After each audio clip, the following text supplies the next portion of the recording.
Hi, everybody. Welcome to our last video today for Thursday, October the 1st, dealing with Chapter 13 and oral communication, everybody. Video 2 ended with dressing appropriately, how to deliver that presentation.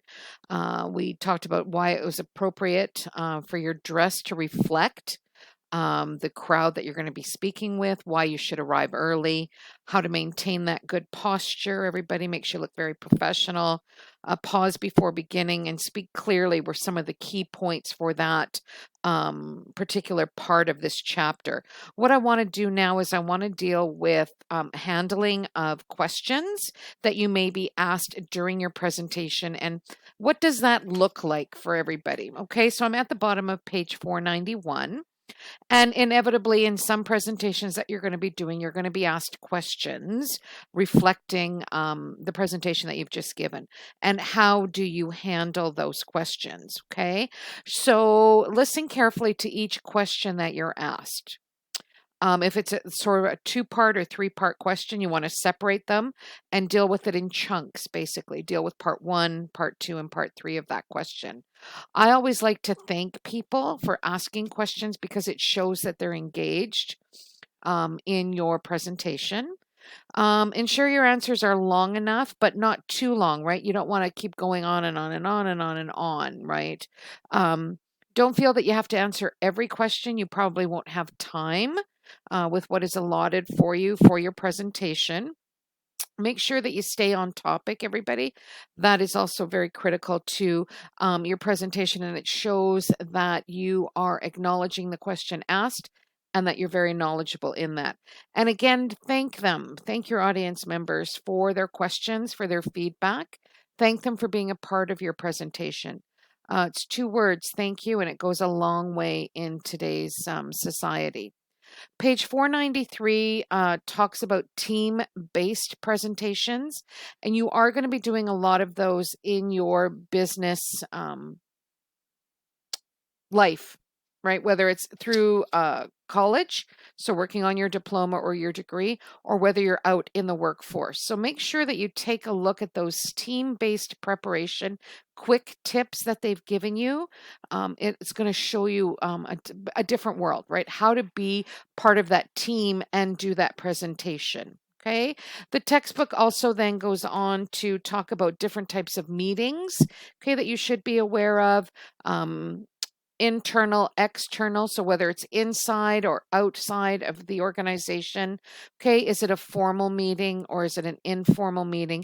Things that you really need to be aware of in order to be able to do a presentation to give credibility to yourself. Okay, things that you need to do to prepare yourself for that meeting that you are going to be speaking at. Okay, page 496, everybody, gives you some tips that you should be aware of, right? Purpose, alternatives, participants, okay, location, and scheduling.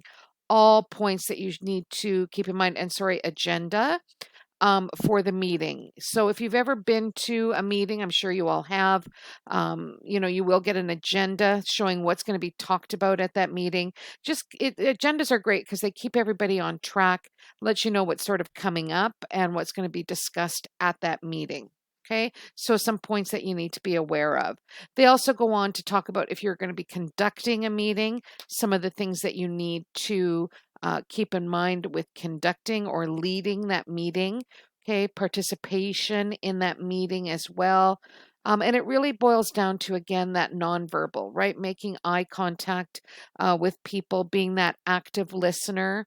Okay, what does it take to be able to do that? Speak clearly and directly. And make sure you do your homework, everybody, and are prepared for that meeting that you're going to be attending. And that's at the bottom of page 498. They also go in to talk a little bit about meeting minutes. Okay, communicating by telephone. We all do that today. Maybe not so much as what we used to with text messaging sort of taking over.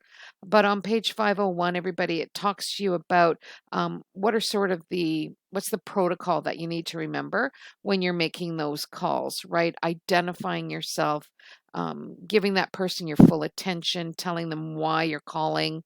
If you don't get them and you need to leave a message, right? What's involved in that? It's all about communication, everybody. Make sure that you mind your telephone manners, okay? Especially when you're calling maybe a prospective employer, somebody maybe who's a little bit of a higher rank than you are, and learn how to end that conversation. Again, thank you are two great words that you can use for that.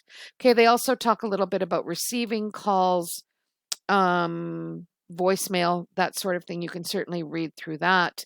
They sort of end the chapter talking about dealing with the media.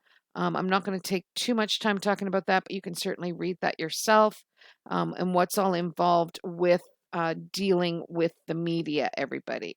And that takes us to the end of chapter 13, that oral communication. Okay, so some of the points that you need to remember. How do you give that presentation? Is it formal, informal, right? You need to address appropriately. Okay. Make sure you speak clearly so that everybody can understand you, and don't speak too quickly, because you may have some individuals listening to your presentation who maybe English isn't their first language. So you want to make sure that you are grasping everybody's attention who is listening to your presentation. Remember, if you're using visual aids, everybody, as part of your presentation, they're not your presentation. So don't make it as such. You can certainly use them as an aid, right? That's what they're there for, these visual aids. It's not your presentation. It's helping you with the presentation. So don't make your PowerPoint your presentation, everybody, is basically what I'm trying to say. So you had your YouTube video, your 1-minute video that is due by tomorrow night, Friday, October the 7th at 11:59. Make sure you do with that. And next week, I'm going to have another discussion post where I'm going to be asking you to do something with oral communications again, because I want to make sure that we start building on that confidence if you're lacking in it, to help you feel more comfortable doing oral presentations, because you will be doing them a lot in the business program, and you're also going to be doing it a lot in the business world. So that's my end for video 3, and hopefully we'll be back live again next week. So I'll be sending you any messages through email, so make sure you take a look at your student account frequently for updates as to what we're going to be doing in the next few weeks. That's it for now. Thank you very much.